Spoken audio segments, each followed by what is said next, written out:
Bismillahirrahmanirrahim. Assalamualaikum warahmatullahi wabarakatuh. Alhamdulillahi rabbil alamin. Wa bihi nasta'in ala umri wa dunya wa din. Wa ala alihi wa ashabihi ajma'in. Allahumma salli ala Sayyidina Muhammad. Allahumma salli ala Sayyidina wa Habibina wa Safina wa Zuhrina wa Maulana Muhammad. Alhamdulillah, kita banyak-banyak bersyukur atas limpahan nikmat karunia yang Allah berikan kepada kita. Yang terbesar nikmat berupa hidayah yang menggerakkan kita untuk melakukan kebaikan-kebaikan itu.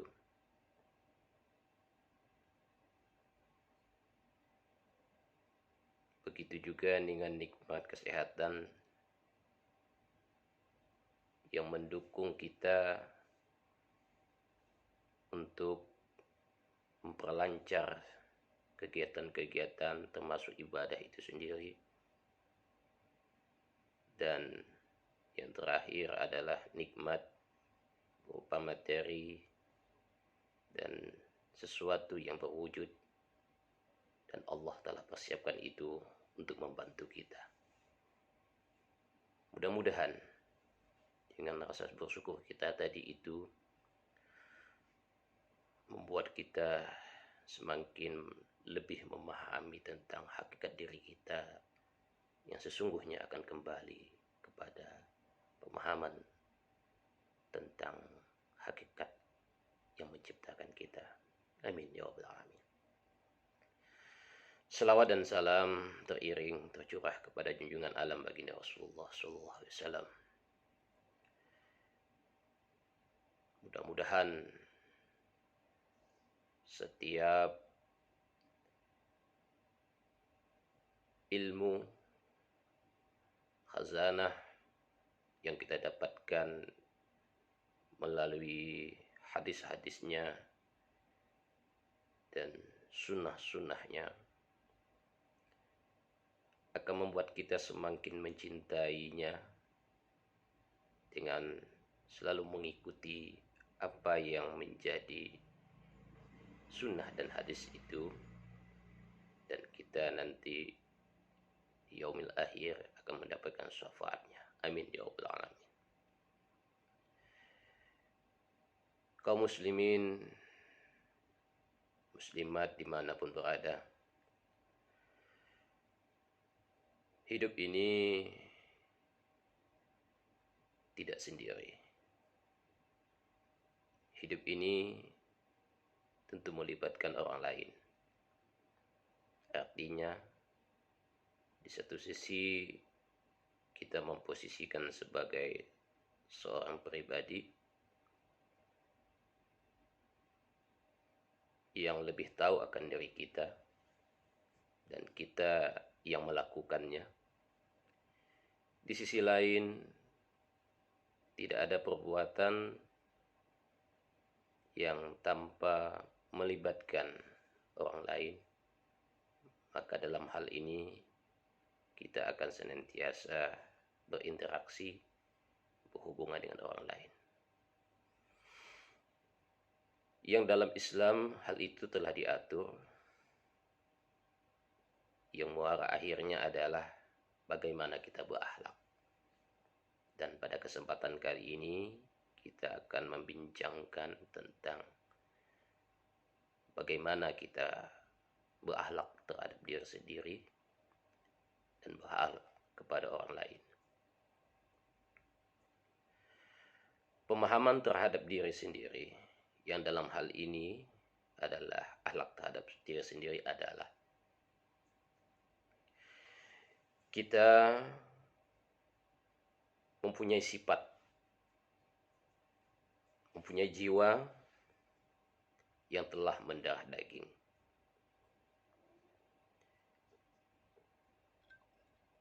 Yang karenanya akan menginspirasi kita untuk melakukan perbuatan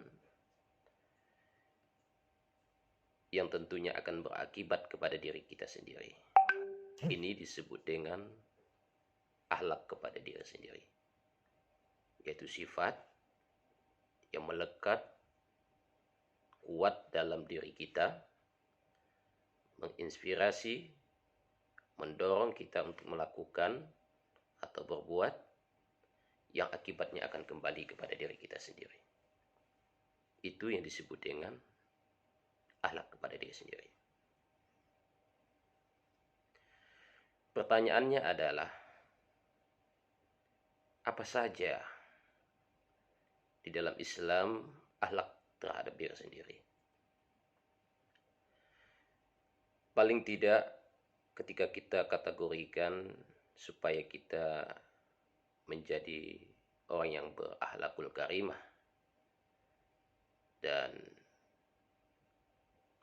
tentunya menjadi seorang pribadi yang beramal soleh terhadap diri kita, ada 5 hal.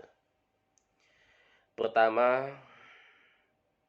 kita mempunyai sifat atau akhlak kepada diri kita, yaitu khauf dan raja.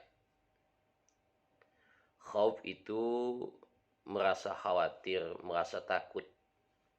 Raja itu penuh pengharapan. Jadi orang yang baik, orang yang berakhlakul karimah terhadap dirinya itu adalah orang yang dia merasa takut jangan-jangan kebaikannya itu belum tentu diterima oleh Allah. Sehingga implikasinya dia akan terus memperbaiki kebaikan-kebaikan itu. Dalam hal ini bisa dalam arti menyempurnakan niat dalam melakukan kebaikan, meluruskan niat dalam melakukan setiap kebaikan, atau dia akan senantiasa memperbaiki cara, teknis, atau metode dalam melakukan kebaikan itu. Sehingga implikasi dari kekhawatiran dan ketakutan untuk tidak diterimanya perbuatannya itu akan bersifat dinamis, berkembang, dan terus-menerus, dan semakin memantapkan sifat khaufnya itu benar-benar menjadi akhlak. Dan mendarah daginglah ia. Jadi singkatnya, orang yang merasa khauf, takut atas perbuatan yang dia lakukan itu baik, khawatir nanti tidak diterima oleh Allah, berulang-ulang dia lakukan sehingga benar-benar menjadi kebaikan dan akhlak, maka semakin mendarah daginglah sifat dan akhlak itu pada dirinya. Kemudian rasa penuh harap yang disebut dengan raja. Kita punya cita-cita. Kebaikan-kebaikan tadi tentunya selain rasa takut, kita berharap juga akan diterima dan mengharapkan adanya hadiah, imbalan. Yang dalam Islam itu secara manusiawi wujudnya walaupun belum terungkap adalah Al-Quran. Belum bisa dibuktikan adanya surga. Artinya bahwa kita pun harap ujung akhir dari sebuah perbuatan kebaikan itu kita ingin memperoleh adanya surga. Hadiahnya adalah surga. Itu adalah manusiawi, dan Al-Quran itu benar-benar sangat manusiawi dan sesuai dengan sunatullah, sifat manusia pasti menginginkan ada sesuatu di ujungnya. Harapan. Nah, dalam konteks sufi, harapan terbesar itu bukan kepada surganya, tetapi adalah keridhoannya. Kalau Allah ridho, maka apapun akan kita dapatkan. Apapun akan Allah berikan. Jadi orang yang berakhlak, seorang muslim, seorang mukmin yang berakhlak baik terhadap dirinya, dia pun harap kebaikannya itu akan diterima oleh Allah, akan mendapatkan imbalan berupa pahala, dan yang tertinggi adalah mendapatkan keridhaan dari Allah Subhanahu wa taala. Itu yang pertama. Akhlak, khauf dan raja. Akhlak terhadap diri sendiri yang kedua itu adalah al-haya. Haya, malu. Al-haya'u minal iman. Malu adalah sebagian daripada iman. Ciri orang yang beriman salah satunya adalah indikator melihat malunya. Apakah sifat malunya itu besar atau tidak, itu menunjukkan tentang keberimanan seseorang. Malu yang dimaksud di sini adalah seseorang itu malu untuk melakukan hal-hal yang bertentangan dengan agama, bertentangan dengan syariat Islam, dia malu. Malu terhadap dirinya dan malu terhadap yang menciptakan dirinya, yaitu Allah. Itu dalam hal melakukan perbuatan yang dilarang. Tetapi ada juga kita merasa malu ketika kita melakukan perbuatan yang baik, yang mana malunya itu kita tidak sempurna. Allah begitu kasih dan sayangnya kepada kita. Lantas mengapa kita hanya melakukan sholat yang tidak tertib, yang tidak khusyuk, atau boleh dikatakan agak sedikit tidak serius, selembe, maka kita malu dengan ibadah kita. Malu kita. Nah, ini malu yang benar-benar mempunyai kualitas. Karena malunya kepada Allah. Tetapi secara manusiawi kadang lebih gampang kita mengartikan malu itu berkaitan dengan orang lain. Seorang haji, masa sholatnya tidak khusyuk karena kita memandang ada orang lain, penilaian orang lain. Tapi yang paling penting adalah al-haya'u minal iman, itu adalah malunya itu menyebabkan naiknya kualitas keimanan dirinya, kualitas ibadahnya, kualitas amaliyah dalam kehidupan ini.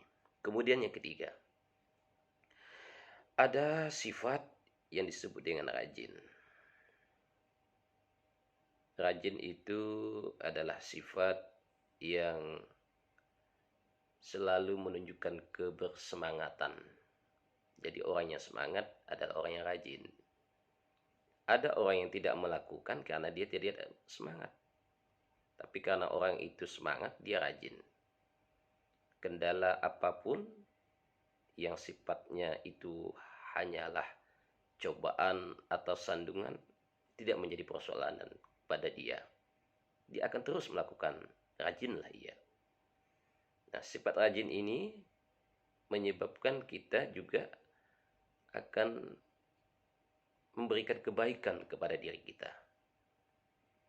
Tentunya kebalikan dari rajin adalah malas. Kita tidak menjadi orang yang pemalas. Orang yang rajin tentunya akan menjadi kreatif. Orang yang rajin akan menjadikan dirinya senantiasa dinamis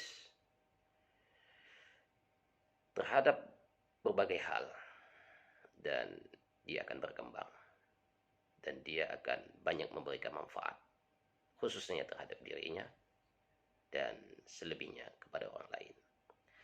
Yang keempat adalah akhlak terhadap diri yang disebut dengan istiqomah. Istiqomah ini menunjukkan akhlak yang berkualitas.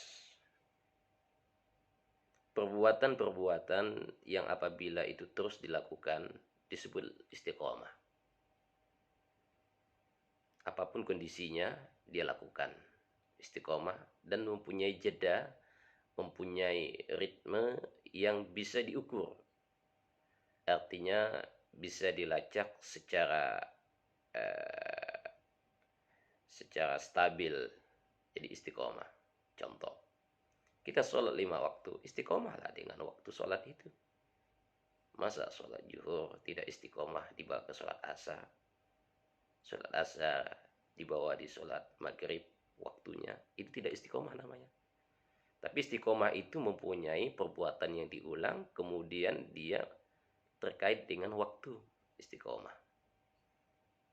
Dan terkait dengan kondisi dirinya. Apapun yang dialami, apakah ada rintangan, sandungan, atau hal-hal yang menyebabkan dia itu untuk tidak melakukan, tapi itu dia tidak lakukan, dan istiqomahlah dia.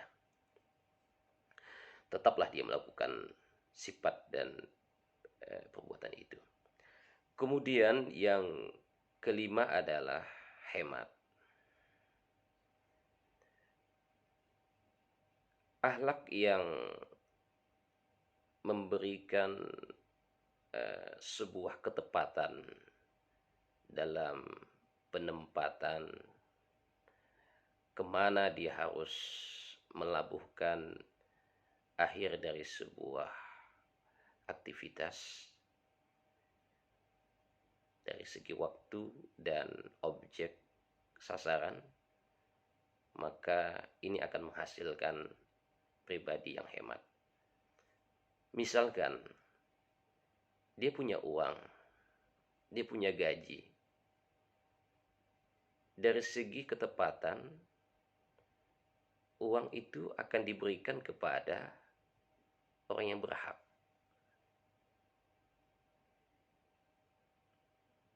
Bisa kepada anak dan istrinya, dan terhadap dirinya dan orang yang di bawah tanggung jawabnya, orang tua, saudaranya, sesuai dengan porsinya.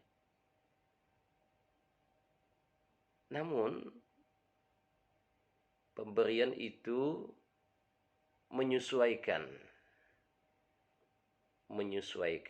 tidak berlebihan, dan dia sadar betul pemberian itu adalah tepat, tidak membuat dia harus terperosok atau terpengaruh oleh keinginan-keinginan yang membuat dia itu bisa sum'ah, riya, dan lain semacamnya.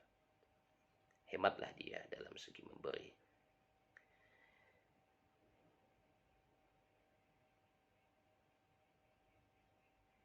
Kemudian hemat juga terkait dengan pertentangan dengan batin, keinginan untuk memuaskan diri.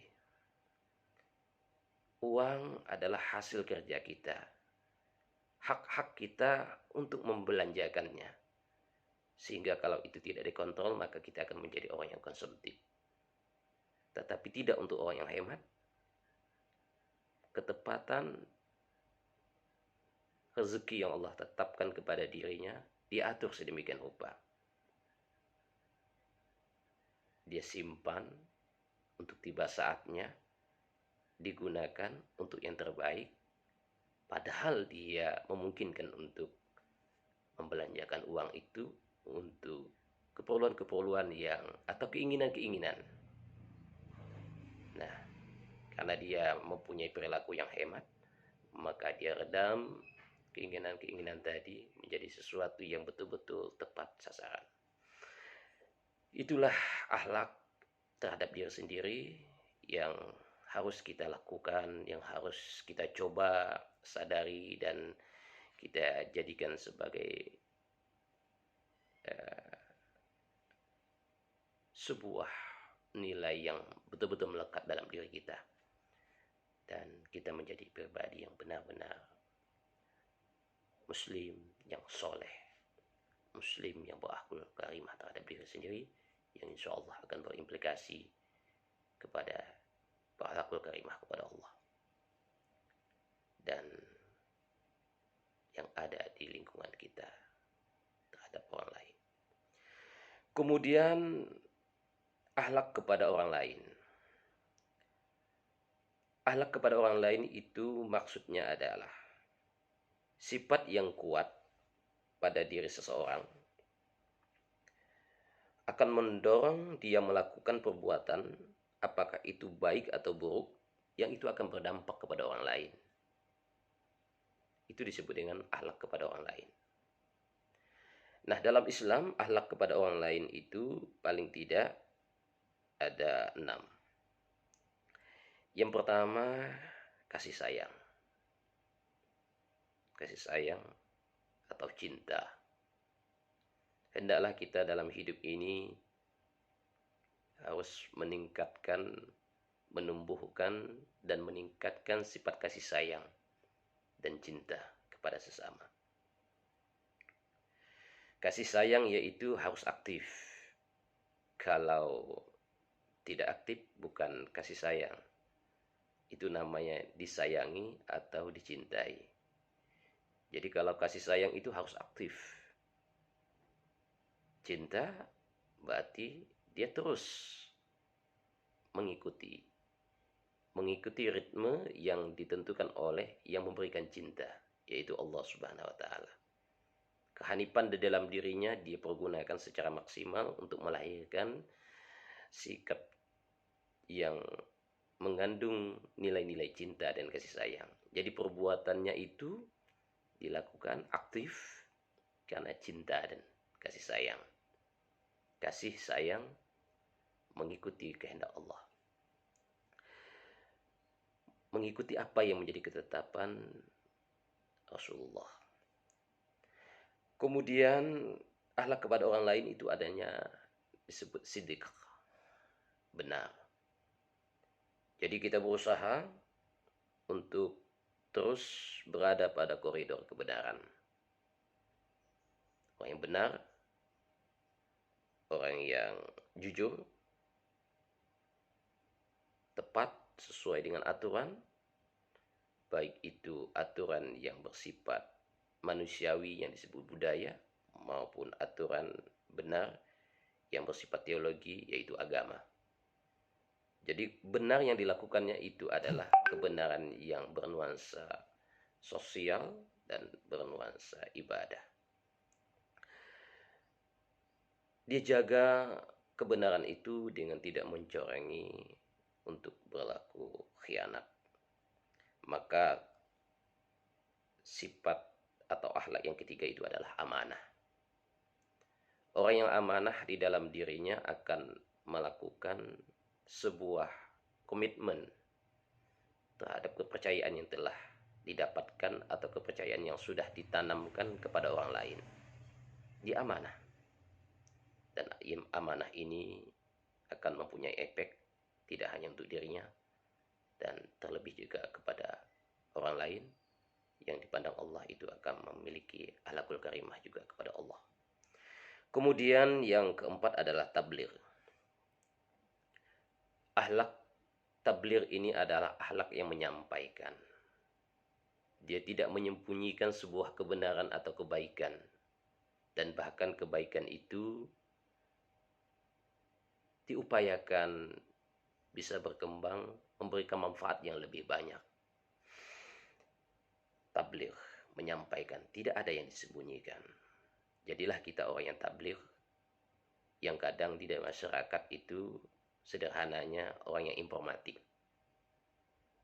Atau lebih sederhana lagi, orang yang banyak ngomong. Tetapi dalam Islam yang banyak ngomong itu adalah yang bermanfaat. Yang menjadi ilmu, yang menjadi amal. Bukan asbun. Banyak bunyi tapi tidak mempunyai nilai. Yang kelima adalah pemaaf.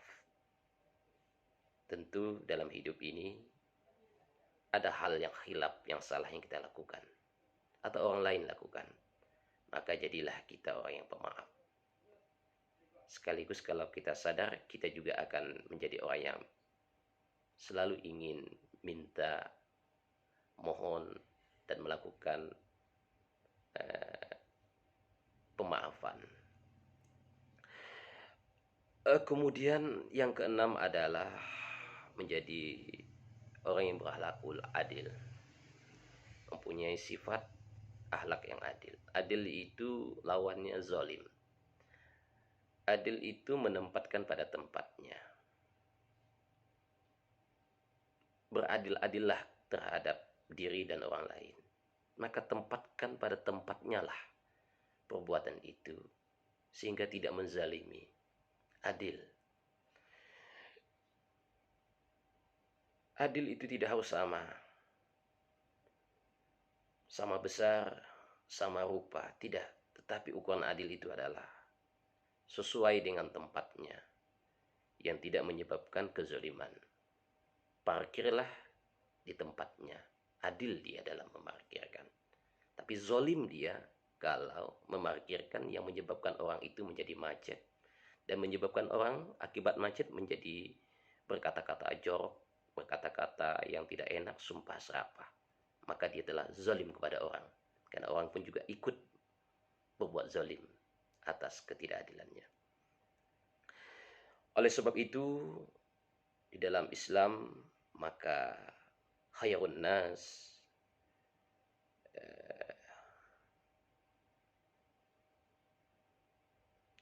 khairun nas anfa'uhum linnas. In ahsantum ahsantum li anfusikum wa in asatum falaha.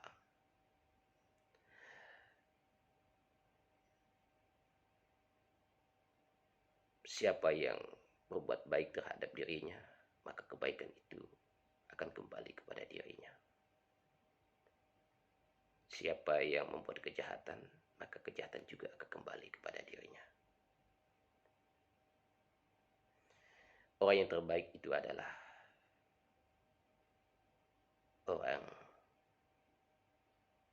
yang membuat kebaikan kepada orang lain, baik berukuran budaya, humanis, maupun baik yang berukuran agama, teologis. Mudah-mudahan bermanfaat. Jazakallah khairan kasiran. Usikum binafsi bitaqwallah. Assalamualaikum warahmatullahi wabarakatuh.